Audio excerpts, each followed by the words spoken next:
दोस्तों, भारत और पाकिस्तान जैसे देशों में एक ऐसी कम्युनिटी भी पाई जाती है कि जो अपने कल्चर की वजह से बड़ी भीड़ में भी दूर से ही पहचानी जा सकती है। वो इसलिए क्योंकि जहाँ एक तरफ इस कम्युनिटी के मर्द हमेशा सुनहरे कलर की टोपियां और लंबा सा सफेद कलर का लिबास पहनते हैं, तो वहीं दूसरी तरफ इस कम्युनिटी की औरतें भी कलरफुल और यूनिक ड्रेस पहनती हैं, जो उनको बाकी सभी कम्युनिटीज और सारे धर्मों से अलग बनाती हैं। आमतौर पर इन लोगों को मुसलमानों का ही एक फिरका यानी मुसलमानों का ही एक ग्रुप माना जाता है और इनको बोहरा मुस्लिम कहकर पुकारा जाता है। मगर दोस्तों, ये बोहरा कम्युनिटी अभी पिछले 1-1.5 हफ्ते से ही यानी उस वक्त से ज्यादा चर्चाओं में आ गई है कि जब देश के प्रधानमंत्री यानी खुद नरेंद्र मोदी न सिर्फ इन बोहरा कम्युनिटी की महफिल में गए बल्कि इनके बड़े लीडर से मुलाकात भी की और अपनी स्पीच में ये तक कह डाला कि मुझे प्रधानमंत्री मत कहिए, क्योंकि मैं यहाँ पर एक प्रधानमंत्री की हैसियत से नहीं आया हूँ, बल्कि मैं तो आप लोगों की फैमिली का एक मेंबर हूँ और अपनी फैमिली में ही आया हूँ। यही वजह है दोस्तों कि बोहरा कम्युनिटी अचानक से एक बार फिर से चर्चाओं में आ गई थी,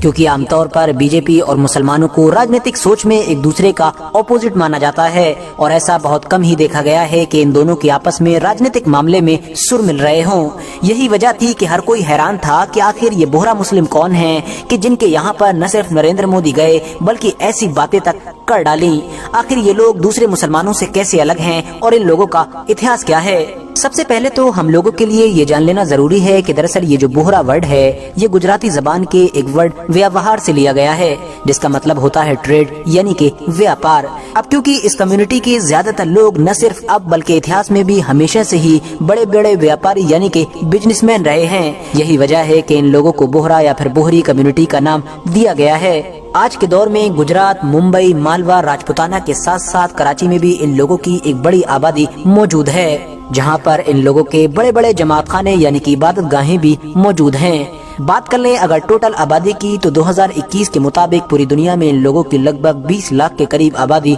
मौजूद है, जिसमें से ज्यादातर लोग भारत देश में ही रहते हैं। अब आप लोग अगर बोहरा कम्युनिटी के इतिहास को जानने की कोशिश करेंगे कि आखिर ये लोग दूसरे मुसलमानों से किस तरह से अलग हैं और आखिर ये लोग खुद ही अपने आप को दूसरे मुसलमानों से अलग क्यों बताते हैं और क्यों समझते हैं, तो आप लोगों को सबसे पहले सबसे पीछे जाना पड़ेगा, क्योंकि हम सभी जानते हैं कि पैगंबर हजरत मोहम्मद सल्लल्लाहु अलैहि वसल्लम के दौर में तो सिर्फ और सिर्फ मुसलमान ही हुआ करते थे, न कोई शिया था और न ही कोई सुन्नी था। मगर वक्त गुजरा और उसके बाद सबसे पहले मुस्लिम कम्युनिटी 2 ग्रुप में डिवाइड हुई। एक को सुन्नी कहा जाता था जबकि दूसरे को शिया कहा जाता था। धीरे धीरे वक्त गुजरता गया और अब हालात पहले से भी ज्यादा कॉम्प्लिकेटेड होने लगे। वो इसलिए क्योंकि शिया ग्रुप के जो खिलाफत की बजाय इमामत के सिस्टम पर यकीन रखा करता था, जब उसके छठे इमाम यानी कि हजरत इमाम जाफर सादिक की वफात हुई तो उनके बाद इस कम्युनिटी में यानी शिया लोगों में इस बात को लेकर झगड़ा हुआ कि आखिर अगला इमाम किसको बनाया जाए। जहां एक तरफ ज्यादातर लोगों ने यानी एक बड़े ग्रुप ने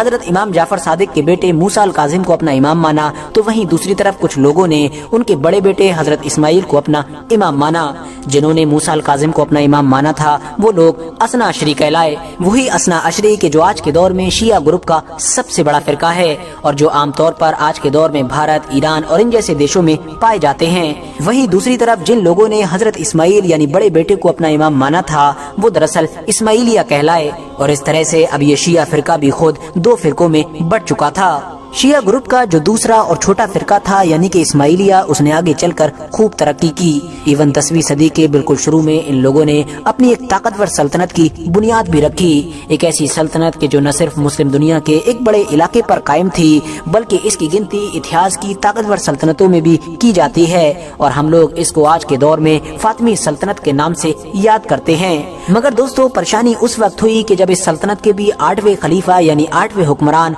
के जिसका नाम अल मुंतसिर बिल्ला था उनकी वफात हुई, क्योंकि 1094 में जैसे ही इनकी वफात हुई फौरन इनके 2 शहजादे जिनमें से एक का नाम मुस्ताली था जबकि दूसरे का नाम नज़ार था, इन दोनों के बीच हुकूमत को लेकर जंग शुरू हो गई और इस जंग में आखिरकार मुस्ताली की जीत हुई। मुस्ताली ने जीतते ही अपने भाई यानी कि दूसरे शहजादे नज़ार को दीवार में जिंदा चुनवा दिया। मगर दोस्तों, जिस वक्त तक नज़ार की मौत हुई थी उस वक्त तक नज़ार नाम के ये शहजादे भी अपने फॉलोअर्स यानी अपने मानने वालों की एक बड़ी टीम इकट्ठा करने में कामयाब हो चुके थे। आगे चलकर इनके मानने वाले लोगों को ही यानी इनके फॉलोअर्स को ही आगा खानियों के नाम से जाना गया। वही आगा खानी फिरका यानी वही आगा खानी कम्युनिटी के जो आज के दौर में भी हमारी इस दुनिया में बड़ी तादाद में मौजूद हैं। जबकि दूसरी तरफ गद्दी पर बैठने वाले शहजादे यानी मुस्ताली की भी 26 से 28 साल की उम्र में ही जहर दिए जाने की वजह से वफात हो गई थी। मुस्ताली की वफात के बाद अल अम्र नाम के उनके बेटे को गद्दी पर बैठाया गया था,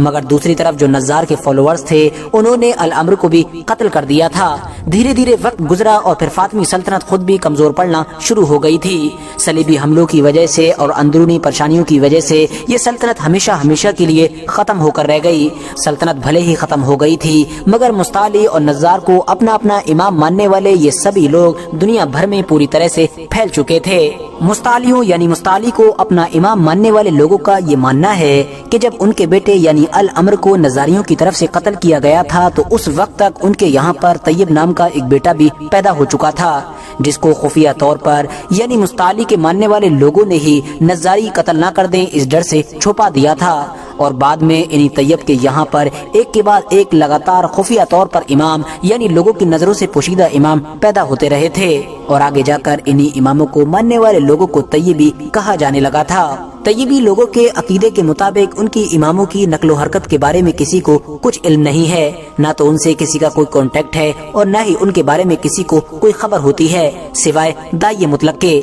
दाइये मुतलक दरअसल इनके फिरके में एक सबसे बड़ी पोजीशन यानी कि ओहदे का नाम है। जिस ओहदे पर हर दौर में ये लोग एक इंसान को बैठाते हैं, वही इन लोगों का लीडर और रहनुमा माना जाता है। इनमें से बहुत सारे लोगों का ये भी मानना है कि ये जो इनके दाइये मुतलक होते हैं ये खतों के जरिए से हमारे जो खुफिया इमाम हैं यानी कि पोशीदा इमाम उनसे कांटेक्ट में भी रहते हैं और वो जो पोशीदा इमाम होते हैं वह अंदरूनी तौर पर इन दाइये मुतलक की मदद भी करते हैं। RH नेटवर्क के नॉलेजेबल फ्रेंड्स, धीरे धीरे वक्त गुजरता गया और अगली लगभग 5 सदियों तक ये फिरका तैयबी फिरके के नाम से ही जाना जाता था और इसको मानने वाले लोग यमन, हिंदुस्तान और अफ्रीका के साथ साथ दुनिया के कई अलग अलग इलाकों में फैल चुके थे। मगर दोस्तों, तैयबी नाम के इस फिरके में और भी ज्यादा डिवीजन यानी और भी ज्यादा बंटवारा उस वक्त हो गया कि जब 1591 में इन लोगों के 26वें दाइये मुतलक के जिनका नाम दाऊद बिन अजबशाह था उनकी वफात हुई, क्योंकि उनकी वफात के बाद भारत में ही के जो जानशीन थे जिनका नाम सैयदना दाऊद बिन कुतुब शाह था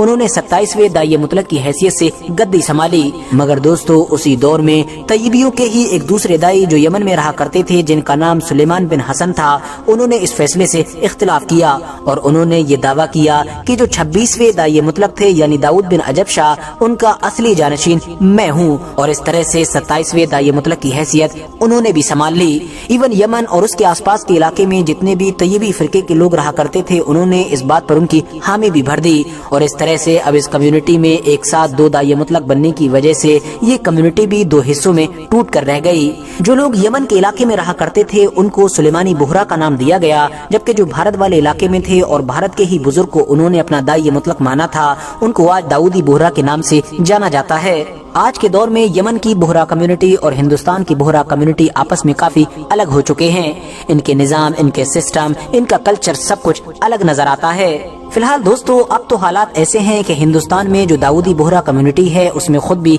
कई फिरके बन चुके हैं, जैसा कि अलबी बोहरा, कुतबी बोहरा और हैबती बोहरा वगैरह। इनमें आपस में इतना ज्यादा इख्तिलाफ पाया जाता है कि ये एक दूसरे के यहाँ पर शादियाँ तक नहीं करते हैं। इसके अलावा दोस्तों, जैसा कि मैंने आपको पहले ही बताया कि ये लोग पोशीदा इमामों पर यकीन रखते हैं। साथ ही साथ इन लोगों का ये भी मानना है कि इनके ये जो दाइये मुतलक होते हैं ये दरअसल इनके जो पोशीदा इमाम हैं उनके ही अंडर में होते हैं यानी उनकी निगहबानी में होते हैं। ये लोग अपनी जो मजहबी किताबें होती हैं वो गैर तैयबी को नहीं दिखाते हैं। इसके अलावा ये लोग दूसरे मजहब या फिर दूसरे लोगों के सामने अपने मजहब की बातें भी नहीं करते हैं, यानी इस तरह से ये लोग डिबेट या फिर बहस मुबाहिसा जैसी चीजों से भी दूर रहते हैं। इन लोगों के मुताबिक जो कोई भी इसके खिलाफ काम करेगा वो दरअसल इमामुज़्ज़मा की ज़ियारत से महरूम रहेगा। इन्हें अपने मजहबी बातें छुपाने और दूसरों से मजहबी ताल्लुकात न रखने का सख्त हुक्म दिया गया है। दुनिया के कुछ फिरकों की तरह बोहरा कम्युनिटी के भी ज्यादातर लोगों का यही मानना है कि कुरान में बदलाव हुआ है, यानी उनके मुताबिक कुरान के 10 पारे गायब हैं, वही 10 पारे के जिसमें अहले बैत की फजीलत और उनके बारे में ही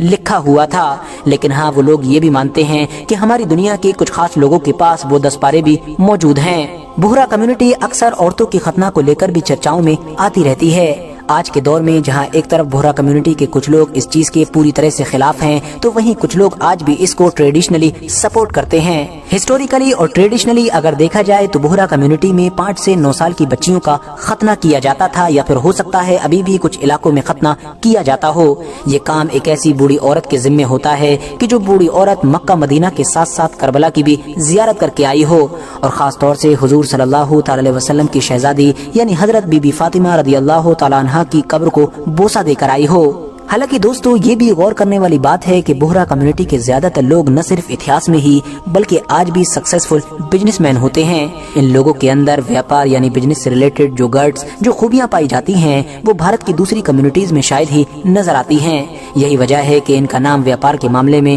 بھارت کی ٹاپ کمیونٹیز کے ساتھ لیا جاتا ہے۔ یہ لوگ بزنس کے ساتھ ساتھ پڑھائی لکھائی میں بھی کافی آگے ہیں۔ خاص طور سے ہندوستان میں مسلمانوں کے جتنے الگ الگ گروپ